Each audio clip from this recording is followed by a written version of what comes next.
TN all driver association national highway drivers union நண்பர்களே அனைவருக்கும் வணக்கம். அண்ணா வணக்கண்ணா. நம்ம சேலம் ஸ்டீல் பிளான்லேருந்து பொம்பாய் லோடு ஏற்றிட்டு வந்தோண்ணா. இறக்குற பாயிண்ட் வந்து களம்புள்ளி ஸ்டீல் மார்க்கெட்டுங்கண்ணா.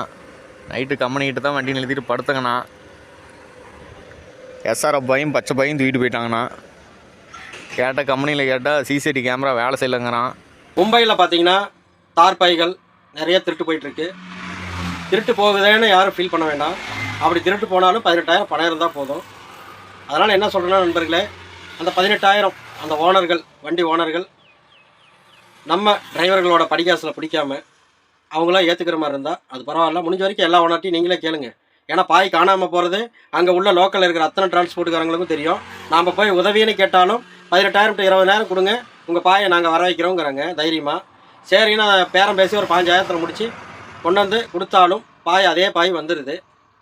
அப்போ எடுக்கிறதும் தெரியும், யார் கொண்டு போய் விற்கிறாங்கன்றதும் தெரியும், யாருக்கு கமிஷன் போகுதுன்றதும் தெரியும். இதெல்லாம் ஓனருங்களுக்கும் தெரியும். இந்த லாரி ஓனர் அசோசியேஷன் ஓனருங்களுக்கு நல்லாவே தெரியும். அனைத்து விஷயங்களும் தெரிஞ்சு இன்றைக்கி கம்ப்ளைண்ட்டை கொடுக்க முன் வராத டிரைவர்கள் என்ன காரணம், அவங்க உயிருக்கு சேஃப்டி கிடையாது. இனிமேலாவது கொஞ்சம் விழிப்புணர்வோடு இருங்க. ஒரு வண்டிக்கு போகிறீங்களா, படிகாசுங்கிறது அப்புறம், போயிட்டு வந்தால் மும்பையிலையோ எங்கேயோ தார்பாய் காணாமல் போச்சுன்னா ஓனர் வசம், இதெல்லாம் ஓனர் தான் பொறுப்பு அப்படின்னு எழுதி வாங்கிட்டாவது இனிமேல் போங்க. எல்லாமே தெரிஞ்சும் ஆக்ஷன் எடுக்க மாட்டோம் அப்படின்னு சொல்கிற ஓனர்கிட்ட தயவு செஞ்சு வண்டி ஓட்டாதீங்க. டீசலும் திருட்டு போகும், பாயும் திருட்டு போகும், ஆனால் எல்லாமே அந்த ஓனருக்கும் தெரியும். அந்த மாதிரியான ஓனர்கள் இருக்கிற வண்டிக்கு தயவு செய்து நம்ம ஓட்டுநர்கள் யாரும் போக வேண்டாம். ஓகே நண்பர்களே, நீங்களே பாருங்கள், ஒவ்வொரு தார்பாயும் அந்த லோடும் காப்பாற்றி அந்த மும்பைக்குள்ளே கொண்டு போகிறதுக்குள்ளே இன்றைக்கெல்லாம் காலகட்டம். இன்றைக்கி வண்டி மேலே உட்காந்துட்டு பாதுகாப்பு பண்ணிட்டு போகிற நிலைமையாகி போச்சு.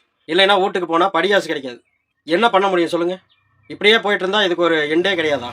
நம்ம குழந்தைய வந்து 10 வயசு வரைக்கும் தான் கட்டி பிடிக்க முடியும். 12 வயசு அப்போ கட்டி பிடிச்சோன்னா அவன் தள்ளி பண்ணுறான். பொண்ணுங்க இன்னும் நம்ம தூரமாக நின்று தான் பேசணும். 12 வயசு 13 வயசு ஆயிடுச்சுனால இதெல்லாம் மிஸ் பண்ணிட்டு நம்ம எதுக்காக ஓடிட்டு இருக்கோம்? என்ன ஓட்டம், எதுக்கு இந்த ஓட்டம்? அதான் சொல்றேன், இந்த வெடிய வாலில் கட்டி விட்ட மாதிரியே ஓடிக்கிட்டு இருக்கிறமே எதுக்கு?